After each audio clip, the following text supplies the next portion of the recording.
जी हाँ दोस्तों, भारतीय टीम ने इंग्लैंड के खिलाफ खेली जा रही 5 मैचों की टेस्ट सीरीज के आखिरी मुकाबले को 64 रनों के अंतर से अपने नाम करने के साथ सीरीज को भी 4-1 से जीतने में सफलता हासिल की। जहां इस मुकाबले की पहली पारी में इंग्लैंड की टीम सिर्फ 218 रनों के स्कोर पर सिमट गई थी। इसके बाद टीम इंडिया की तरफ से शानदार बल्लेबाजी प्रदर्शन देखने को मिला, जिसमें कप्तान रोहित शर्मा और शुभमन गिल शतकीय पारी खेलने में कामयाब रहे और भारतीय टीम ने अपनी पहली पारी में 477 रनों का स्कोर बनाने में कामयाब रहे और उसे पहली पारी के आधार पर 259 रनों की बड़ी बढ़त हासिल हुई। वहीं इंग्लैंड अपनी दूसरी पारी में सिर्फ 195 रन बनाकर सिमट गई और उसे इस शर्मनाक हार का सामना करना पड़ा। वहीं दोस्तों, इंग्लैंड की टीम जब धर्मशाला टेस्ट मैच के तीसरे दिन अपनी दूसरी पारी में बल्लेबाजी करने उतरी तो टीम इंडिया के स्टार ऑन ऑफ स्पिनर और अपने टेस्ट करियर का 100वां मुकाबला खेल रहे रविचंद्रन अश्विन की गेंदों के आगे वह घुटने टेकते हुए दिखाई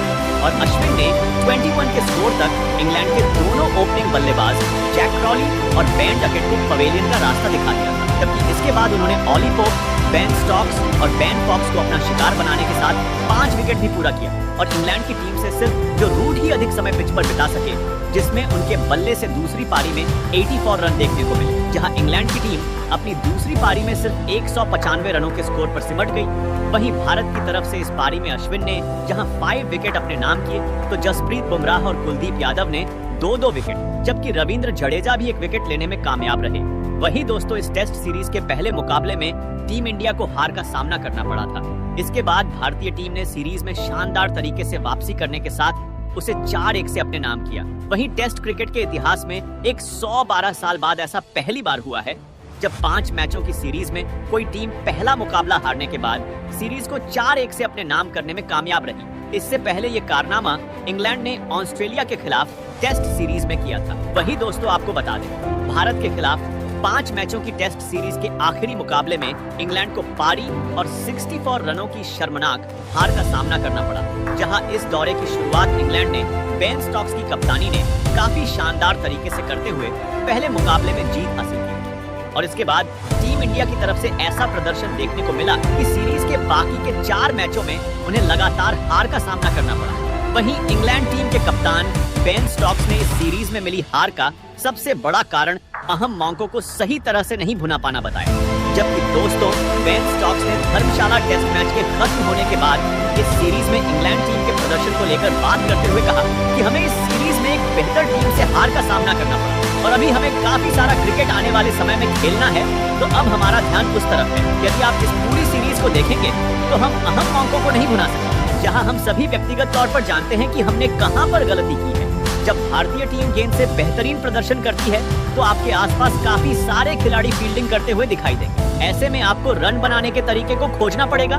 ऐसे में आप खतरा उठाएंगे जो कभी आपके पक्ष में जाता और कभी विपरीत। दोस्तों, वहीं इस सीरीज में इंग्लैंड के कुछ खिलाड़ियों के प्रदर्शन ने जरूर सभी को प्रभावित किया, जिसको लेकर बेन स्टोक्स ने अपने बयान में कहा कि जैक क्रॉली और बेन डकेट ओपनिंग में अपनी साझेदारी को जारी रखेंगे। बशीर और हार्टली ने इस पूरी सीरीज के दौरान काफी शानदार प्रदर्शन किया, तो वहीं रूट का फॉर्म सीरीज के अंत में वापस आया, जो आने वाली गर्मियों से पहले हमारे लिए एक अच्छी खबर है। जहां जेम्स एंडरसन के साथ फील्ड पर समय बिताना हमेशा काफी शानदार रहता है और एक तेज गेंदबाज के तौर पर 700 विकेट हासिल करना अद्भुत है। वह सबसे फिट क्रिकेटर है जिसे मैंने कभी देखा है। वही दोस्तों, रोहित शर्मा ने टेस्ट सीरीज खत्म होने के बाद मैच प्रेजेंटेशन के समय कहा कि जब आप इस तरह से टेस्ट मैच जीतते हैं तो सभी चीजें अपनी जगह पर सही लगती हैं और टीम में शामिल कुछ खिलाड़ियों के पास भले ही अभी इस फॉर्मेट में खेलने का अधिक अनुभव ना हो, लेकिन उन्होंने अभी तक काफी क्रिकेट खेला और मेरी जिम्मेदारी थी कि वह दबाव में बेहतर प्रदर्शन कर सके, जो उन्होंने किया भी। और इस सीरीज जीत का श्रेय पूरी टीम को जाता है। जब आप इस तरह से कोई सीरीज जीतते हैं तो सभी शतकों के बारे में बात करते हैं, लेकिन आपको टेस्ट मैच जीतने के लिए 20 विकेट हासिल करने होते हैं। जहां इंग्लैंड के खिलाफ इस टेस्ट सीरीज में कुलदीप यादव और यशस्वी जायसवाल का शानदार प्रदर्शन देखने को मिला और कप्तान रोहित शर्मा ने अपने बयान में दोनों ही खिलाड़ियों की तारीफ करते हुए कहा कि हमने कुलदीप से काफी समय पहले बात की। जब इस मुकाबले में पहली पारी के दौरान हम विकेट की तलाश में थे, कुलदीप ने हमें सफलता दिलाई। जहां इंजरी से वापस आने के बाद से कुलदीप ने काफी बेहतरीन खेल दिखाया और उन्होंने एनसीए में अपनी फिटनेस को लेकर काफी काम भी किया। जबकि यशस्वी का भविष्य काफी शानदार। जब इस तरह का खिलाड़ी आपकी टीम में मौजूद होता है तो विपक्षी टीम के गेंदबाज दबाव महसूस कर सकते हैं। हालांकि उसे अभी आगे काफी चुनौतियों का सामना करना है, लेकिन वह इन सभी परिस्थितियों के लिए खुद को तैयार रखता है। वही दोस्तों, इंग्लैंड की टीम के लिए भारत का ये दौरा भले ही अच्छा साबित नहीं हुआ, लेकिन उनके लिए इस दौरे की सबसे बड़ी खोज युवा स्पिनर शोएब बशीर जरूर होंगे, जो महज 20 साल की उम्र में इस गेंदबाज ने अपने प्रदर्शन से सभी को प्रभावित किया है। और धर्मशाला टेस्ट मैच में भी शोएब की स्पिन का जादू देखने को मिला, जिसमें उन्होंने भारतीय टीम की पहली पारी में 173 रन देने के साथ 5 विकेट हासिल किए और बशीर का ये उनके टेस्ट करियर का दूसरा 5 विकेट था। इससे पहले उन्होंने इसी टेस्ट सीरीज के चौथे मुकाबले में अपने करियर का पहला 5 विकेट हासिल किया था और बशीर ने अपने इस प्रदर्शन के दम पर एक बड़ा रिकॉर्ड भी अपने नाम कर लिया, जहां शोएब बशीर ने धर्मशाला टेस्ट में अपना दूसरा 5 विकेट हासिल करने के साथ इंग्लैंड के लिए पहले ऐसे खिलाड़ी बन गए हैं जिन्होंने 21 साल की उम्र पूरी होने से पहले 2 बार ये कारनामा टेस्ट क्रिकेट में किया है। और बशीर से पहले इंग्लैंड के 3 गेंदबाजों ने 21 साल की उम्र से पहले टेस्ट क्रिकेट में एक बार 5 विकेट हॉल हासिल किया था, जिसमें जेम्स एंडरसन, बिल बोसे और रेहान अहमद का नाम शामिल है। जबकि शोएब बशीर को इस टेस्ट सीरीज में 3 मुकाबलों में खेलने का मौका मिला, जिसमें उन्होंने 17 विकेट हासिल किए और बशीर 5 विकेट लेने वाले इंग्लैंड के दूसरे सबसे कम उम्र 20 साल और 133 दिन में ये कारनामा करने वाले गेंदबाज बन गए हैं।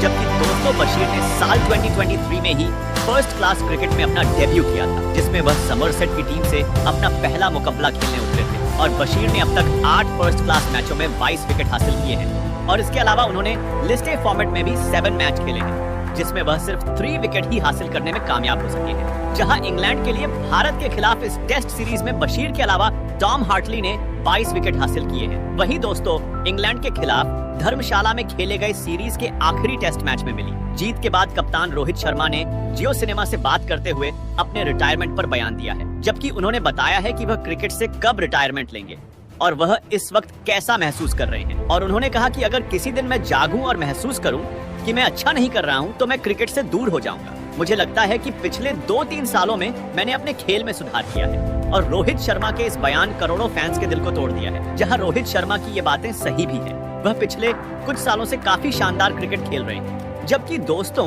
रोहित शर्मा ने भारतीय कप्तान के तौर पर 115 मैच खेले हैं, जहां उन्होंने 85 जीत और 26 हार दर्ज की है। उन्होंने 2 ड्रा और एक बेनतीजा मुकाबले में भी टीम का नेतृत्व किया। दोस्तों, बात करें टेस्ट क्रिकेट के बारे में तो रोहित शर्मा ने कप्तान के रूप में 15 टेस्ट मैचों में हिस्सा लिया है। इन मैचों में उसे 9 में जीत मिली है और 4 में हार का सामना करना पड़ा है। जबकि रोहित शर्मा का रिकॉर्ड कप्तान के तौर पर अब तक काफी शानदार रहा है और जून के महीने में वह T20 वर्ल्ड कप में टीम इंडिया का नेतृत्व करते नजर आएंगे। वहीं दोस्तों, भारत और इंग्लैंड के खिलाड़ी एक दूसरे के खिलाफ मैदान पर हों तो जुबानी जंग होना कोई बड़ी बात नहीं, जहां मैदान पर इन 2 टीमों के प्लेयर्स को स्लेजिंग करते हुए कई बार देखा गया। जहां ऐसा ही नजारा एक बार फिर धर्मशाला टेस्ट में देखने को मिला, जब जॉनी बेयरस्टो इंग्लैंड टीम को हार की तरफ बढ़ता देख अपना आपा खो बैठे और शुभमन गिल से बीच मैदान पर तू मैं करने लगे। और गिल ने तो बेयरस्टो को जवाब दिया ही, लेकिन सरफराज खान अपनी बातों से हर किसी का ध्यान खींचने में सफल रहे। दरअसल इस जुबानी जंग की शुरुआत जॉनी बेयरस्टो ने की, जहां बेयरस्टो ने फील्डिंग कर रहे शुभमन गिल से कहा कि आपने जेम्स एंडरसन को रिटायर होने को लेकर क्या कहा। इसके जवाब में गिल ने कहा, रिटायर? तो बेयरस्टो ने गिल से कहा, फिर आपको अगली गेंद पर एंडरसन ने आउट कर दिया। गिल ने जवाब देते हुए कहा, तो क्या हुआ, वो मेरा शतक होने के बाद मुझे आउट कर सकते हैं। आपने यहाँ कितने शतक लगाए हैं? जहां गिल के जवाब से बेयरस्टो तिल मिलाए गए और उन्होंने आगे कहा, आपने कितने शतक लगाए हैं तो फुल स्टॉप हो गए। इसके बाद स्टंप माइक में ध्रुव जुरैल की आवाज कैद हुई, जो जॉनी बेयरस्टो को समझते हुए नजर आए। उन्होंने कहा, जॉनी भाई आराम से विवाद को गरमाता देख सरफराज खान भी इस बहस में कूद पड़े। जहां सरफराज ने कहा, चुप बैठने को बोल, इसको थोड़े से रन क्या बना लिया, उछल रहा है। गौरतलब है, टेस्ट के दूसरे दिन शुभमन गिल और जेम्स एंडरसन के बीच भी जुबानी जंग देखने को मिली थी और गिल ने आगे बढ़कर एंडरसन के सिर के ऊपर से जोरदार 6 लगाया था, जो इंग्लिश गेंदबाज को बिल्कुल भी रास नहीं आया था और एंडरसन गिल के पास जाकर कुछ कहते हुए नजर आए थे। और दिन का खेल खत्म होने के बाद गिल से इस बहस को लेकर सवाल भी पूछा गया था, लेकिन उन्होंने कुछ भी बताने से इनकार कर दिया था।